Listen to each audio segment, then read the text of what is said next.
کرنا چاہتا ہوں 14 جون، اور آج آپ کا مجھے یہ کہنا کہ مجھے چیلنج کرو، مجھے پتا ہے چیلنج جب میں کرتا ہوں تو پھر ہوتا کیا ہے، چیلنج کے بعد کیا ہوتا ہے یہ مجھے معلوم ہے کہ آپ کس طرح مجھے ہی نہیں خضر حیات جیسے لوگوں کو بھی چیلنج کر کے جو پورے مسلک کے خلاف بک بک کرتا ہے اور پھر آپ اس سے جفی ڈال کے اس کے بعد صلح کر لیتے ہیں، اور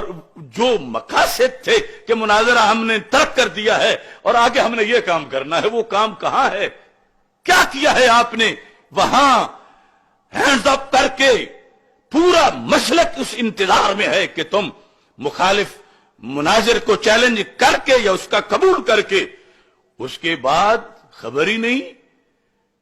کہ وہ آپ جب لیٹے تو اس کا آگے آپ نے پسپائی اختیار کر کے کہاں چڑھائی کی کہ اب میں حکمت عملی بدل رہا ہوں اور اب میں یہ کر دوں گا، وہ سب اس کی بک بک قرض ہے تم پہ۔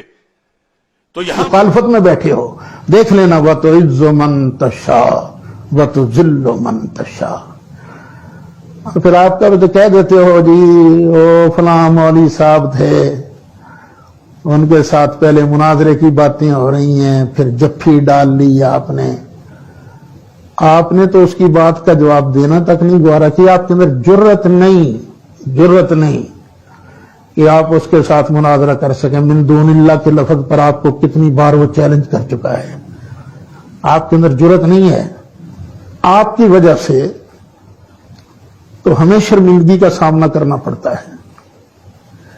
کہ پتا ہے اس نے آپ کو یہ بھی چیلنج کیا تھا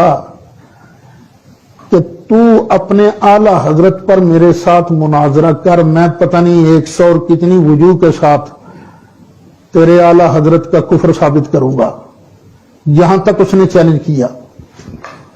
اور آپ لوگ برملا کہتے ہو کہ میں پاکستان میں اعلی حضرت کا واحد روحانی بیٹا ہوں، تو کیوں نہیں آپ نے جرت کی ان کے ساتھ مناظرے کی؟ ہمارے ساتھ بھی انہوں نے بات کی تھی، تو الحمدللہ اللہ تعالیٰ نے ہمیں طریقہ سمجھایا کہ ہم نے اس بات کو کیسے ہینڈل کرنا ہے۔ آپ جو لوگوں سے چندہ لیتے ہو نا، تاج الشریعہ سیمینار کرنا ہے،